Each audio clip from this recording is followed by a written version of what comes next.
Hey gardeners, today I'm coming to you from Zone 7B. I'm Ray and let's get to gardening. Talking all about tomatoes today. I have 7 different varieties all grown from seed, and here is my first variety. Sorry about that, my dogs think they're getting somebody. This is our Supersweet 100. It is a must grow every year, extremely yummy cherry tomato, very vigorous grower. She's already sitting at about 3 feet tall, and it's already setting her first fruit.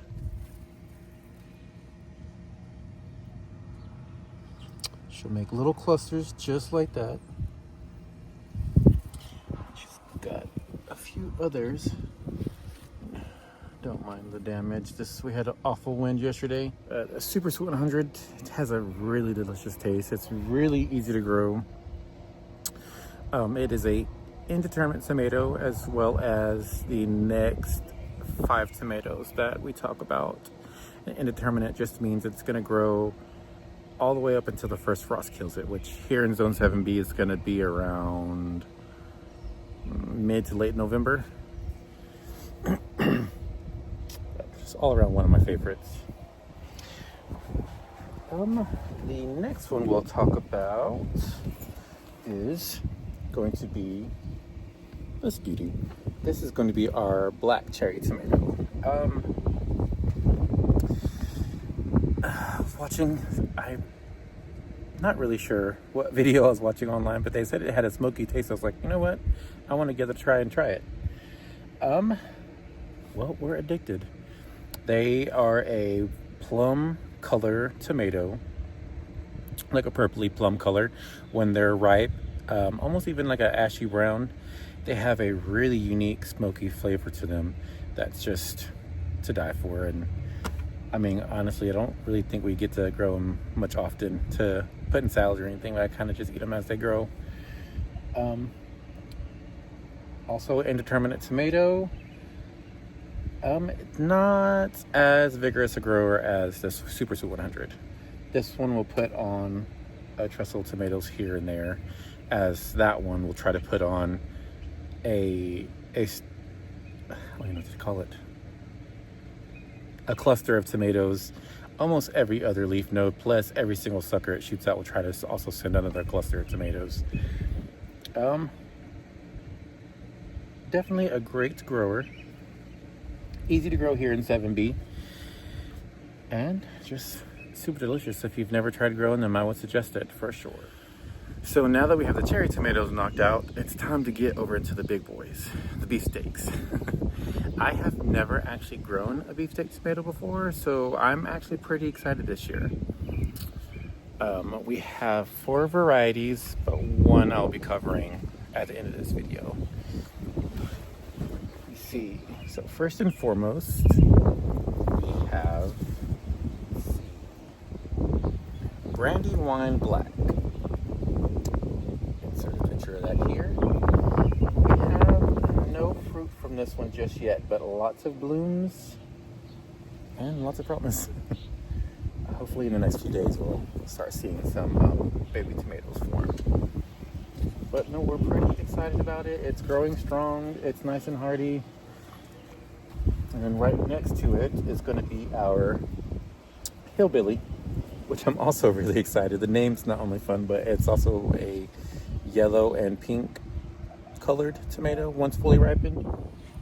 She has got a gigantic tomato already growing. So we can focus in on that. That's about a good slightly bigger than a golf ball.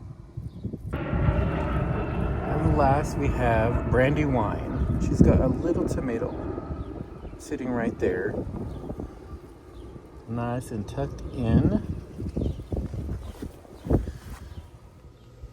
All right, so our last tomato is going to be the Roma tomato, which is our tried and true. We grow this one every single year. I have tried a few different varieties over the last few years, but This is the one we're growing this year. I believe it's Marzano Roma tomato. It's also an indeterminate tomato, which means it'll keep growing until the frost kills it. We love to use this one for salsa, for tomato paste, marinara sauce. I mean, you name it. It's just an all-around good tomato for cooking, and I love cooking a lot of Mexican food, so the Roma tomato is kind of definitely a staple, not kind of. She's already got some fruit growing, and we can't wait for these fruits to ripen. On this one, I am allowing the suckers to grow and pinching off the tops as they come out. After they let out their first cluster of blooms, I'm clipping off the growth top so that it can't grow anymore. And that way we can get a few extra aromas on top of the normal ones that would come off the main stem. But no, she's a beaut, and we're excited to get some fruit from her. Now our last variety, had some camera issues, is a early girl variety of beefsteak that is a bushing. So with this one, we won't be trimming back the suckers from the plant, and she won't be getting very big. It's mainly because it's a determinate variety, and it's only going to grow, I want to say about 2 to 2.5 feet tall. And it's going to stop growing height-wise, it's just going to bush out, and then all of its fruit will pretty much start onsetting and ripening around the same time frame. Now, the difference between indeterminate and determinate tomatoes is the indeterminate tomato is going to, I don't think it's going to grow until the last frost kills it, which here in zone 7B is going to be around November time frame. And determinate tomatoes are going to put out all the fruit, and they're going to grow the size they're going to grow all in one time, and then you're going to get a full harvest. They're not going to continually give you fruit like a indeterminate tomato is going to. So that's very distinctive in what you're wanting and the space that you have.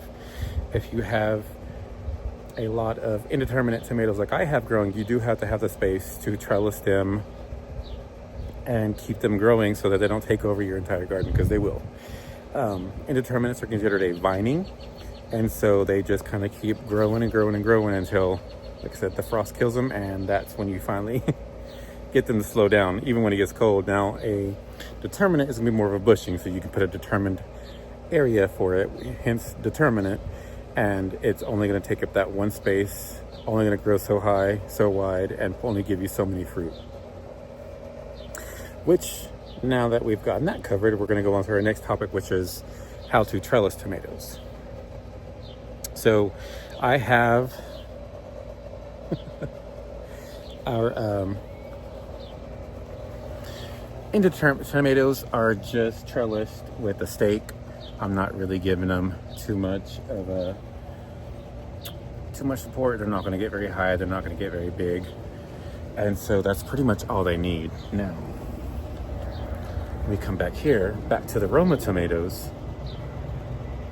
These indeterminate plants, they're going to get pretty tall and pretty wide and they're going to keep growing. So I actually got this nifty little cage from Amazon, and I'm just going to grow up high with it as they grow. Now I have both stakes on the plants, and then I have this frame also supporting the stake, so the wind that we get here in Oklahoma doesn't thrash them around too crazy. Now, it's really difficult to control any of those things, so we just gotta try to do the best we can with these. And then I'll walk you back over to my other tomatoes, and we'll cover what kind of trellising we're doing there. It's a little river, yeah, don't mind. And this portion of the garden, we are trellising by string. So every so often we have these little clips holding on the string, holding the tomatoes so they can just grow and grow and grow and grow and grow until by the time September time frame, my tomatoes should all be hitting the top of this and growing straight through it. And that's just another tried and true method of trellising them, because you really don't want the wind beating them around as much as possible. And lastly, we have companion plantings for pest control. I know there's quite a few plants that you can grow in the garden for pest control. The ones that I choose to grow in my garden are going to be basil. For one, you can use it for multiple reasons. You know, we use it as pest control as well as baking pesto, caprese salad, and there's a lot of other recipes I want to try with this basil. I'll have to look up the kind that we have and put it down in the description, as well as all the other varieties and all the tools in this video that we use for the trellising. The other thing we grow are the French marigolds. These will be all over my garden. They're a staple in my garden and they just work. They have, I mean, the fragrance, you either love it or you hate it. But yeah, and we have the random onion here and there as well. And there go my dogs. They love fighting with, what are you doing? What are you doing? Here's Trell. Sweet baby. Well, thanks for watching my tomato tour. I will try to get everything listed down below that I listed in this video, and I'll try to also put pictures of the ripened fruit as well as name tags on everything so that you know. I'll even try to remember to list the areas where I order my seeds from. I like going to, we have a local nursery that I like to shop at, and it has really nicely taken care of vegetables, but it only has just the vegetables that they sell the most of, so you don't have a large variety. And I would encourage growing from seed if you can. A lot of the box stores that sell vegetables ready to go, the people taking care of them aren't gardeners, and you never know if you're getting a plant that's been overwatered, if their roots are rotten out, if they've been fed, or just there's a high lack of care and you just don't know what you're getting. And to have a higher successful rate, I really strongly advise you either start from seed or find you a reputable nursery to shop from. Well, hope you enjoyed this video. I hope you all have a great day.